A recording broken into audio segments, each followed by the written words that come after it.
Hi लोगोफोर, welcome back to our Girly channel. So नोंथांमोनखौ गासैखौबो माने गासै फरायसाफोरखौबो जोंनि Girly channel सिम बरायनाय जाबाय। Girly channelआव भिडिअ होनायफोरखौ नोंथांमोना जुदि मोजां मोनदोंब्ला जोंहा हाजासे माने सापर्ट खालाम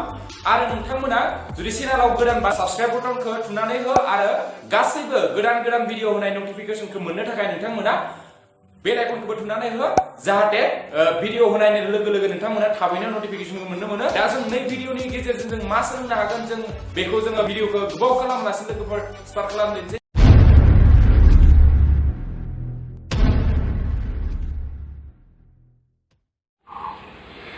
So welcome back to our Girly channel लोगोफोर फिन नोंथांमोनखौ जोंनि Girly channelआव जों लोगो मोनफिनबाय लोगोफोर। So जोंनि दिन बेवहाय जोङो सोलोंगोन 6.2 नि 5-6 नाम्बारनिफ्राय सो बे 6 नाम्बारनिफ्राय सावरायनानै जों 10 सिम सावरायगोन बे भिडिअनि गेजेरजों। सो नोंथांमोना जुदि प्रिभियास क्लासनि भिडिअफोरखौ नायाखैब्ला सिम्पलि नायनानै लाबानो जाबाय। सो गोबाव खालामालासिनो लोगोफोर स्टार्ट खालामदोनसै। सो जोंनिया कुइसना बेवहाय होनाय दङ आरोना सावगारि 6.21 आव AB आरो C फारियै OP OQ आरो OR नि सायाव मोनथाम बिन्दोफोर जेराव AB PQ आरो AC पेरेलेल PR जायो दिन्थिदि BC पेरेलेल QR। सो दा बेखौ दिन्थिनांगौ जोङो। सो बिनि उनाव जों दा सावगारिखौ बिजाबाव जेरैबायदि दं ओरैबायदि आं आखिनानै जाबाय बेवहाय नैबे जाबाय जोंनिया सावगारि आरो बेखौ जोंनिया PQR लानो दं बेखौ नैबे P नैबे Q बे मा R। सो बिनि उनाव जोंनिया सावगारिखौ नैबायदि होनाय दङ बुक्सआव नैबायदि ओरै होदों। सो बिनि उनाव नैदों ओरै जइन खालामदों ओरै होदों बेनिफ्राय ओरै होदों ओरैनिफ्राय बेबायदि। सो बेयाव आरो नैखौ मा होदों जोंनिया नैखौ लानो होदों जोंनिया ABC फारियै नैबे A नैबे B नैबे C बिनिफ्राय नैबे आरो मा लोगोफोर नैबे आरो O माने ABC फारियै OP OQ आरो OR नि मा होनदों मोनथाम बिन्दोफोर जेराव AB पेरेलेल PQ होनदों आरो AC पेरेलेल PR होननानै जोंनो दिन्थिनाय जादों। सो दा जोङो फोरमान खालामनांगौ जे BC पेरेलेल QR। सो जों दा गोबाव खालामालासिनो स्टार्ट खालामदोंसै लोगोफोर बेवहाय नायदो। सो दा आं होनायफोरखौ लिरना लानोसै लोगोफोर होनायफोरखौ मावफुंथाय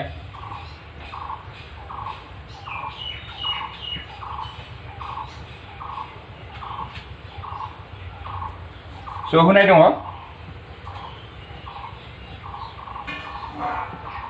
दं ट्रायंगल नि मा होदों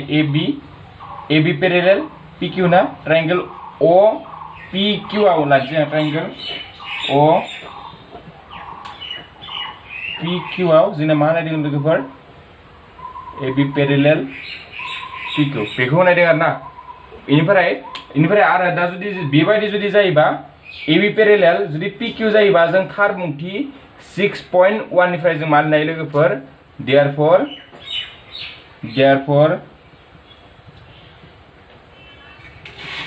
थार बुंथि 6.1 निफ्राय मोनो थार बुंथि 6.1 निफ्राय जों मा मोनगोन लोगोफोर जों मोनगोन जे OA by AP equal to OB by BQ। सो बेखौ नोंथांमोना मिथिगौ जानांगौ लोगोफोर। सो दा बिनि उनावहाय नैखौ जों 1 नाम्बार होनसै। सो एगेन थिग बिदिनो जोंनिया मा होनाय दङ AC पेरेलेल PR। सो दा बेखौबो जों लानोसै बे आरो ट्रायंगल मा मोनसे लागोन बे ट्रायंगल OPR आव जोंनिया मा होनाय दङ जे AC पेरेलेल PR बेबायदि होनाय दङ। सो देयरफोर थार बुंथि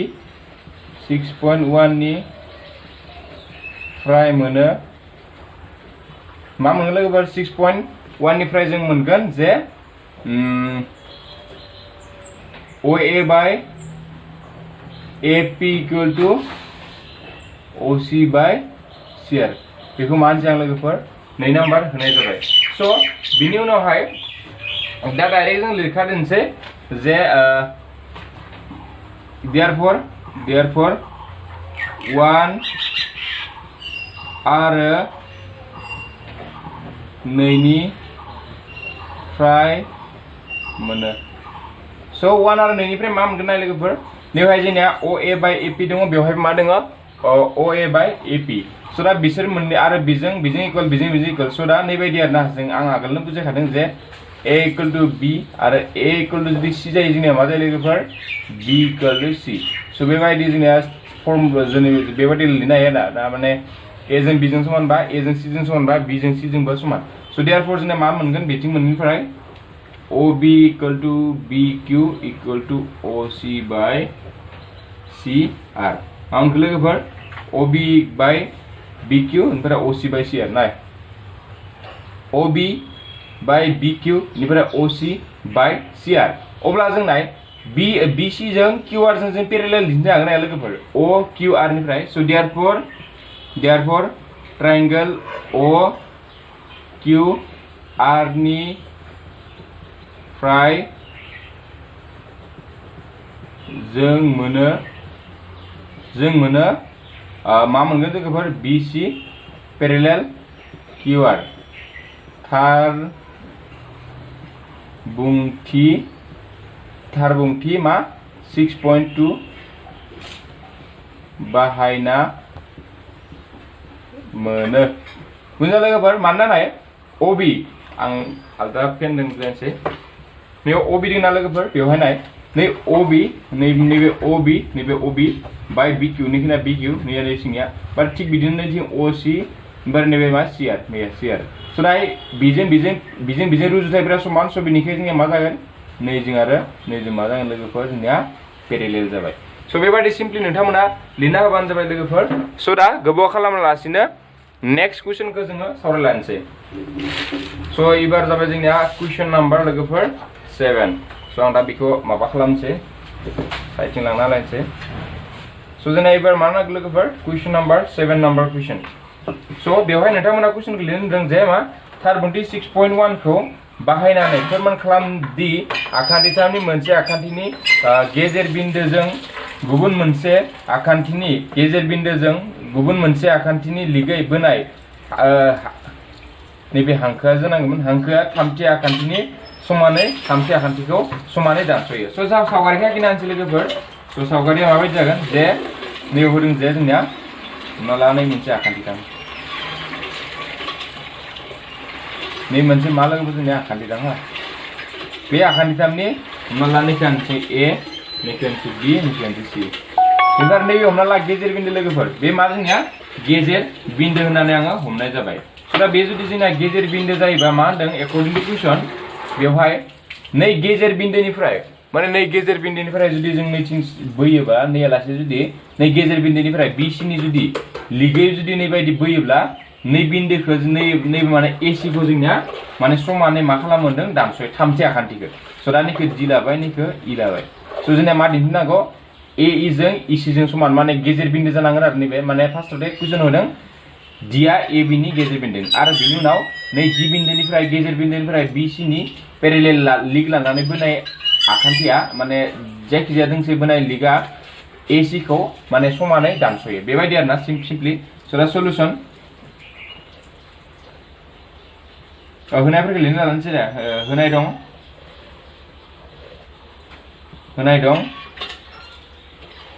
D बिन्दोआ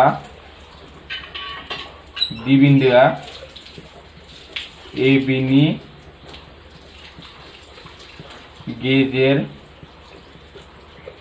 नि गेजेर बिन्दो स' मा गेजेर बिन्दो जाबा मा जागोन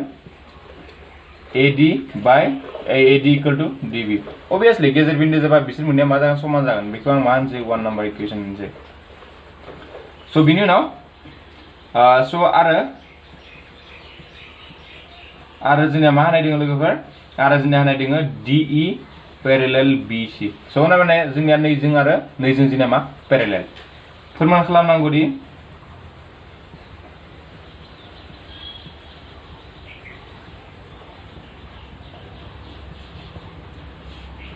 फोरमान खालामनांगौ दि जों मा फोरमान खालामनांगौ लोगोफोर जों फोरमान खालामनांगौ जे AE इक्वल टु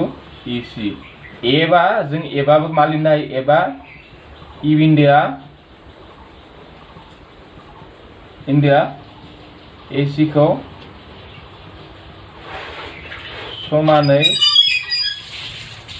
दानस'यो स' बेबायदि सिम्पल लिरना होबानो नोंथांमोना जाजासिगोन आरो दानि खिनाखौ दा नै जों दा मा खालामनोसै फोरमान खालामनोसै लोगोफोर एबार फोरमान नाय नैखौ नैबायदि माने फार्स्ट पार्ट खिनाखौ नैबायदि लिरनांगौ ना खोथा गैया कुइसनाव जेरैबायदि दं नोंथांमोना एसे बानायना लिरनो ट्राय खालामबानो जाबाय आरो ना बायार खालामनाङा लोगोफोर स' एसे बुजिनोलाय बिनिफ्राय लिरनो जुजिगोन दे स' बेवहाय होनाय दं जोंनिया डि जिहेतु आं डाइरेक्ट लिखा दोनसै जिहेतु DE parallel BC so therefore आखान्थिथाम ABC निफ्राय थार बुंथि 6.1 खौ बाहायना मोनो लोगोफोर थार बुंथि 6.1 खौ बाहायना मोनो जोंना मा मोनो जों मिथिखागौ नैदे पेरेलेल जाबाय 6.1 बायदि जोंना मा जागोन AD by DB AE by EC so मा जागोन therefore AD by DB equal to AE by EC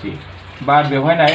AD equal to DB आं दानिनो लिरना होदों AD equal to DB बेथ' जोंना होनाय दंखायो लोगोफोर स' दा मा जागोन नै AD नि जायगायाव जों मा फज'नो हायो लोगोफोर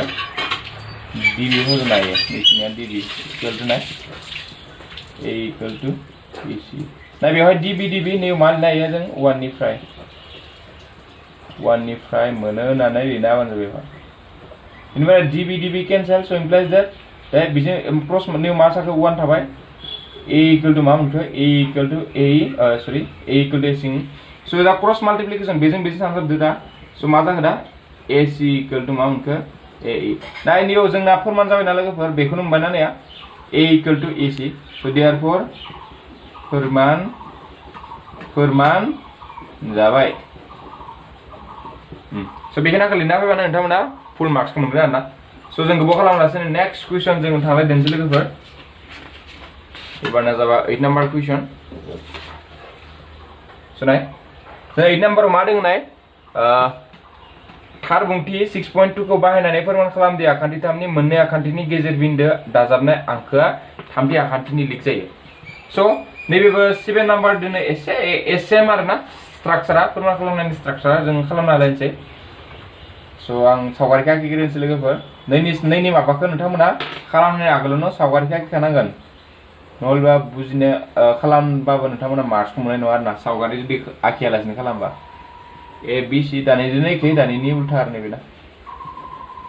DE नाय बेवहाय मा होदों जोंनिया थार बुंथि 60 खौ बाहायनानै फोरमान खालामदि आखान्थि 3 नि मोननै आखान्थिनि गेजेर बिन्दो दाजाबनाय आंखोआ थामथि आखान्थि लिक माने D आरो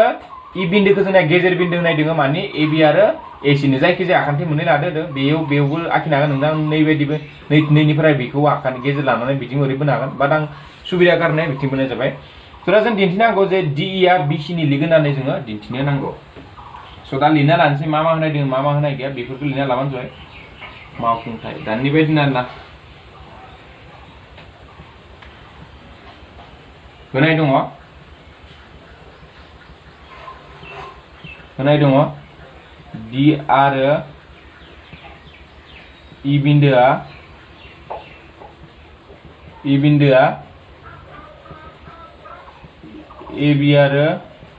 AB आरो माने नै D आरो E बिन्दोआ AB आरो AC नि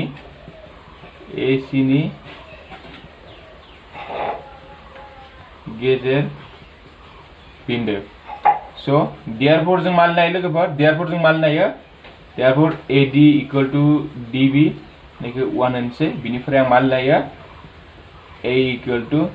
EC नैखौ आं मानसै 2 नाम्बार होनसै बेखिना खायना लोगोफोर मानना गेजेर बिन्दो नैबे गेजेर बिन्दो जाबा बेजों समान जागोन बेजों समान जागोन so दा फोरमान खालामनांगौ दे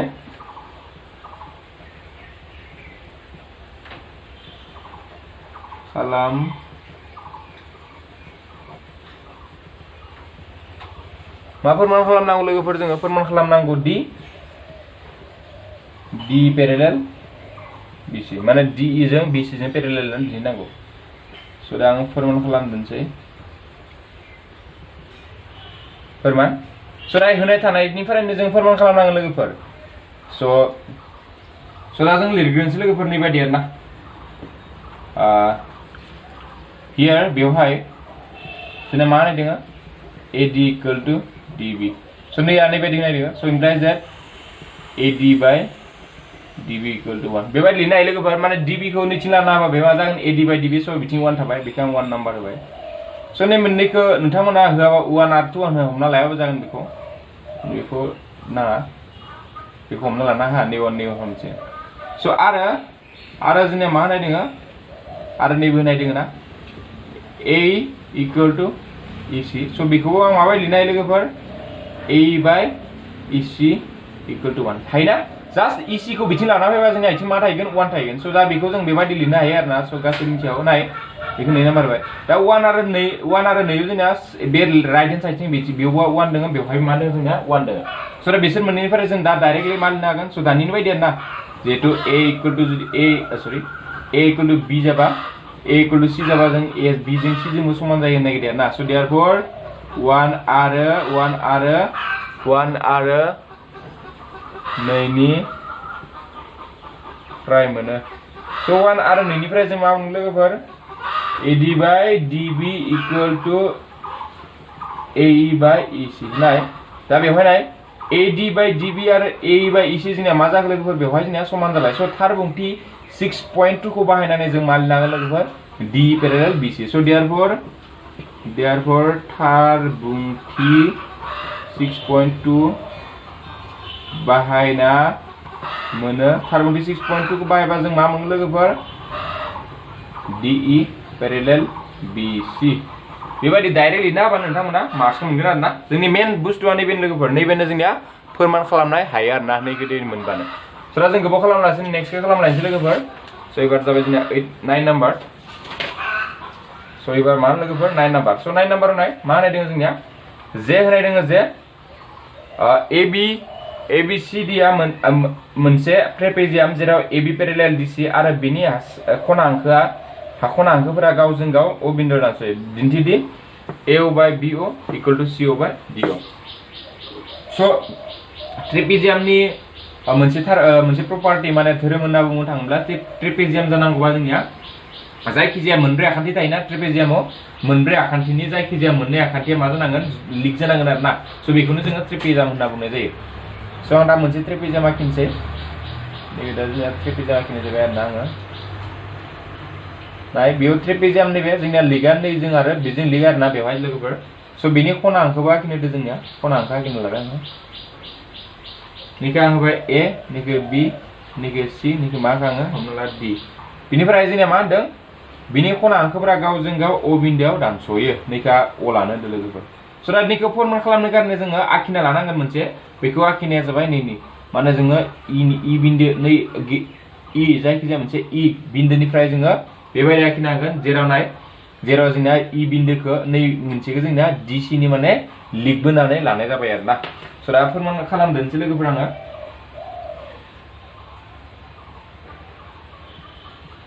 मावफुंथाय होनाय थानायफोरखौ लिरनोसै नै दों AB जों आरो DC जों पेरेलेल होखानाय दङ हा लोगोफोर होनाय दं AB पेरेलेल होनाय दं AB पेरेलेल मा DC आरो खना हांखोफोरा मा गावजों गाव O बिन्दोआव दानसलायो आरो खना हांखोआ जोंनिया माबे लोगोफोर AC आरो BD आरो AC आरो BD आ O बिन्दोआव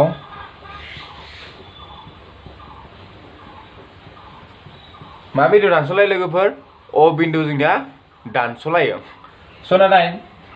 स दा आखिनायखौ फोरमान खालामनांगौ होननायखौ लिरनोसै आङो फोरमान खालामनांगौ बा दिन्थिनांगौ आरोना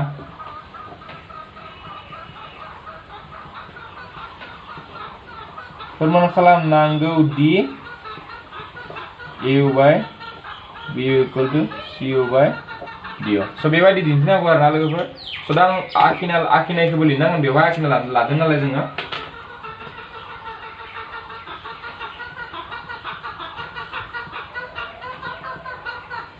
मा दा बुंनाय आखिनायखौ बेखौ जोङो मा आखिगोन DC parallel EO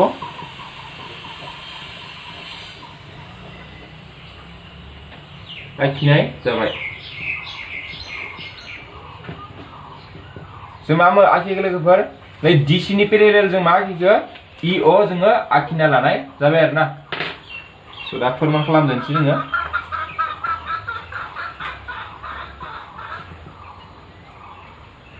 जिहेतु हाखान्थिथाम ADC हाखान्थिथाम नैबे नैखौ लादों आरोना ADC नै मोनसे ADC आव ने ADC आव मा EO parallel DC EO parallel DC बेबायदि स' therefore जों मा लायो थारबुंथि 6.1 निफ्राय जों मा लायो AE by ED equal to AO by OC नै मा जागोन नैखौ 1 होनानै मा जागोन बे थारबुंथि 6.1 नि फ्राय बेबायदि लिरना होबानो जाबाय ना स' again आरो जोंनिया मा होननाय दङ बेवहाय आरो OE parallel AB आरो नै OE आ AB निबो parallel लोगोफोर OB parallel AB so therefore जों दा बे parallel बा जोङो हाखान्थिथाम जों माखौ लागोन एबार हाखान्थिथाम लागोन जोङो A D and B so parallel so therefore हाखान्थिथाम A D B नि फ्राय थारबुंथि 6.1 बाहायना मोनो थारबुंथि 6.1 बाहायना मा मोन लोगोफोर जों मोनगोन जे D by EA equal to मा मोनगोन GO by DB so दा बेखौ जों उल्थायना होनसै लोगोफोर दा उल्थायनायाव मा जागोन जे EA by DE equal to बे मा जागोन DB by DO so दा नैखौ मा होनसै आङो 1 नाम्बार होनसै so दा नाय 1 नैखौ 2 so दा 1 आरो 2 नाय नोंथांमोना नुनो मोनगोन नैबो साव मा दङ A by ED नैबो मा दङ A by ED so नैबे उल्था उल्थि जादों ना E आ सिगाङाव थादों A आवनो जादों बे जेबो मेटार खालामा बाट नोंना नैबे AE नैबे AE नैबे DE नैबे DE so दा जों नैजों आरो नैजोंबो जोंना समान जागोन जिहेतु नैबे एखे so नैजोंबो मा जागोन जोंना लोगोफोर समान जागोन so therefore मा लिरगोन जोङो therefore से आरो नैनिफ्राय मोनो नाय लोगोफोर आं नैखौ OE parallel BC OE parallel AB मानो मोनखो लोगोफोर नाय जिहेतु जोंनिया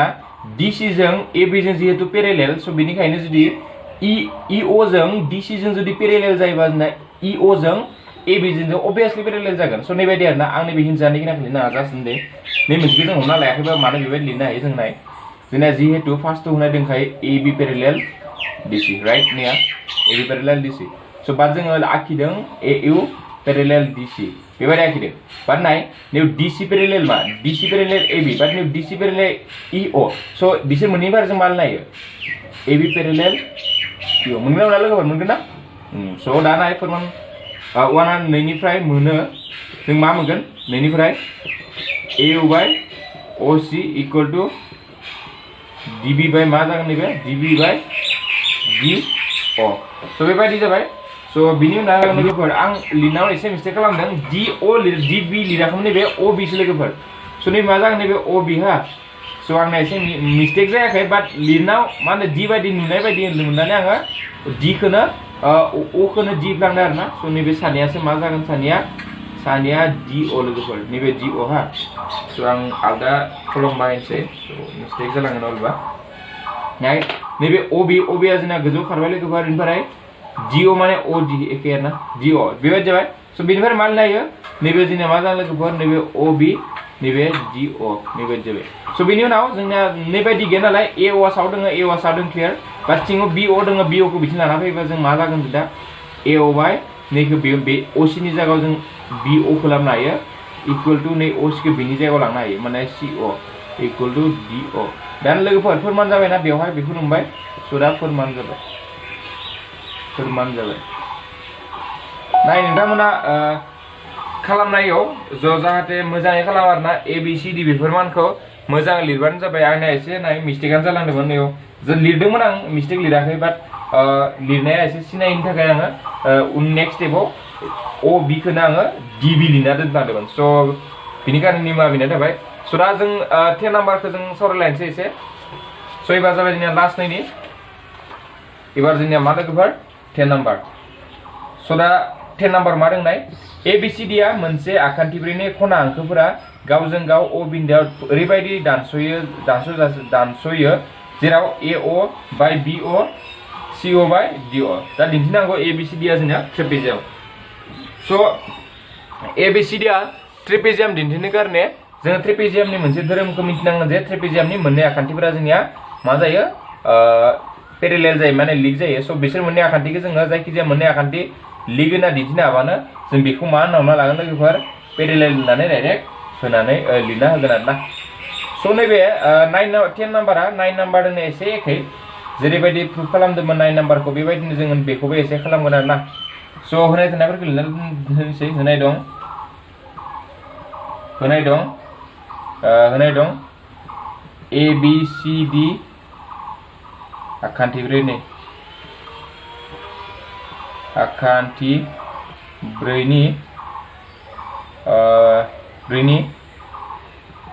AO बाय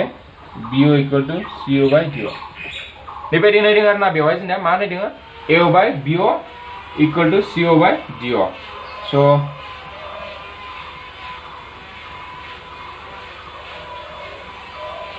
फोरमान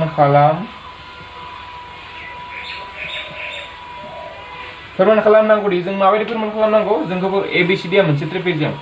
माने ABCD आ मोनसे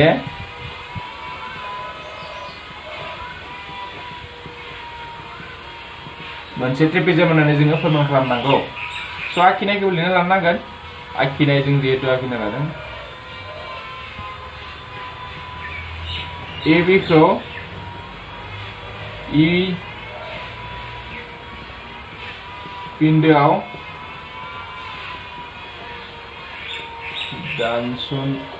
दानस'नाय बादि O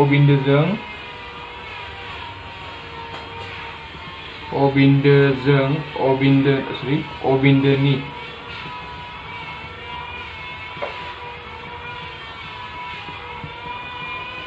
OE पेरेलेल BA बनाय जाबाय बेबायदि लिरनाय नङा आं जास्ट लिरना होदों जे गोलाव हिसाबै एसे बुजि मोननाय थाबाय जोंना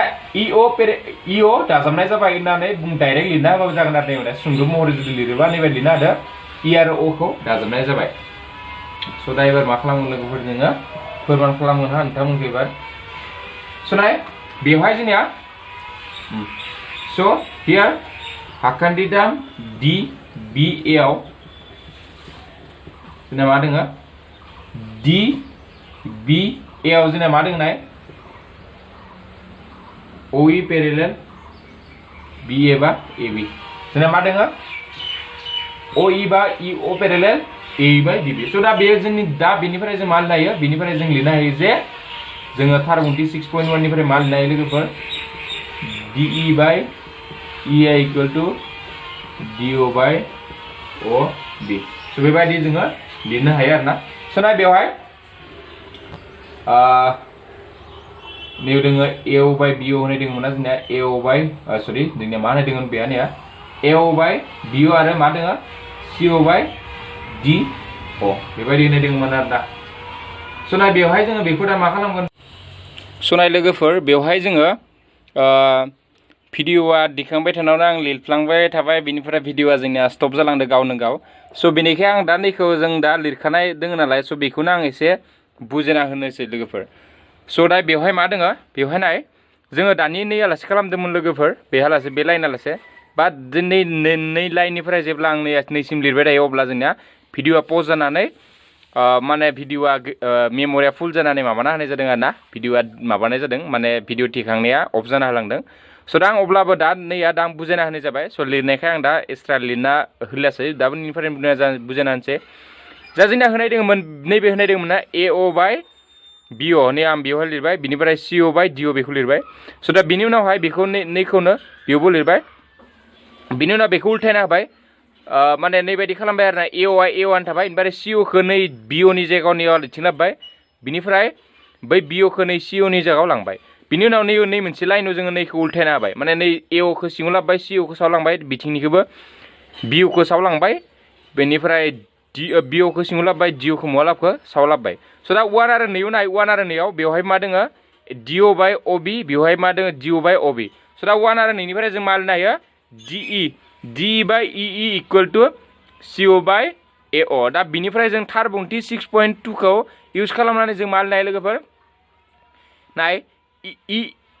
नाय बेवहाय जोंना मा मोनखो नाय बेवहाय आं बुजायना होनोसै DE बाय EA बिनिफ्राय आरो मा मोनसे CO बाय OA स' बेबायदि जाबा जोंना मा लिरनाय लोगोफोर EA पेरेलेल DC बे मा थार बुंथि जोंनिया थार बुंथि 6.2 बेखौ बाहायनानै जोङो बेबायदि फर्माव जोङो लिरनो हायो दा बेनि उनाव आरो जोंनिया मा होनाय दङमोन जोंना होनाय दङमोन जे जों आखिना लादोंमोन बेवहाय OE parallel BA OE parallel BA होननानै आखिना लादोंमोन बाट नाय जोंना जों मा मोनखो जोङो EO पेरेलेल DC मोनबाय बाट जोंनिया नाय मा जायो दा EO पेरेलेल DC आरो होनाय जों आखिना लादोंमोन OE पेरेलेल BA दा नाय बेवहायबो EO दोङो बेवहायबो EO दोङो जोंनिया दा मा जागोन DE पेरेलेल BE जोङो नैबायदि जोङो फार्स्टआव बेखौ गासैबो लिरजोबना लानो हागोन बिनि उनाव लास्टआव मा लिरनो हायो जोङो DC पेरेलेल AB स' दा नाय जोंनिया नै DC जों आरो नै AB जों जोंनिया मा जाखो बेवहाय पेरेलेल जाबाय जुदि नैबायदि जोंनिया जुदि जायखिजाया मोनसे आखान्थि ब्रैनि जायखिजाया मोननै आखान्थिया जोंनिया जुदि नैबायदि जुदि लिक जायोब्ला बे मा जायो जोंनिया ट्रेपेजियाम जायो स' दा नैयाव जोंनिया AB आरो DC जों पेरेलेल जाबाय स' बेनिखायनो जोङो डाइरेक्ट लिरना होनो हासिगोन जे लोगोफोर ABCD आ मोनसे ट्रेपेजियाम स' लोगोफोर बे भिडिअनि गेजेरजों जों बेखिना मोनब्रैखौनो सावरायनाय जाबाय जों थाबैनो थार बुंथि 6.3 6.4 आरो लोगोसे एक्सारसाइज 6.3 खौ लानानै जोङो भिडिअ थाबैनो नोंथांमोननो एंगारनाय जागोन आपल'ड खालामनाय जागोन स' बे भिडिअनि गेजेरजों जोङो बेखिनिखौनो सोलोंनानै भिडिअ लानाय जाबाय स' गोजोनथों लोगोफोर बाय बाय स' नोंथांमोना नुनो मोनबाय दे नै भिडिअआ जोंनिया माबोरै जाखो स' नोंथांमोना जुदि भिडिअखौ जुदि मोजां मोनदोंब्ला बा सोलोंनाय बायदि मोनदोंब्ला नोंथांमोना प्लिज जोंनो अननानै नोंथांमोना लाइक बटनखौ थुनानै हो आरो मायबाफोर सोंनो दङब्ला नोंथांमोना कमेन्ट बक्सआव सोंनो हागोन सिम्पलि जों नोंथांमोननि एन्सारखौ सानफ्रोमबो होनो गारनाय थाबैनो होनो गारनाय जों सानफ्रोमबो रेडिखा नोंथांमोना बेबायदिनो जोंनो सोंहरबाय थानो हागोन आरो नोंथाङा जुदि चेनेलाव जुदि गोदानबा जोंखौ सापर्ट खालामोबा नोंथांमोना चेनेलखौ साबस्क्राइब खालामना हो आरो बे नटिफिकेसन बेलखौ थुनानै हो जाहाथे गोदान भिडिअ होनायखौ नोंथाङा नुनो मोनो स' बे भिडिअनि गेजेरजों जों नोंथांमोननिफ्राय दा भिडिअ लानोसै गोदान भिडिअ नोंथांखौ जोङो थाबैनो लोगो मोनफिनगोन होननानै बे भिडिअनिफ्राय भिडिअ लानोसै स' गोजोनथों लोगोफोर बाय बाय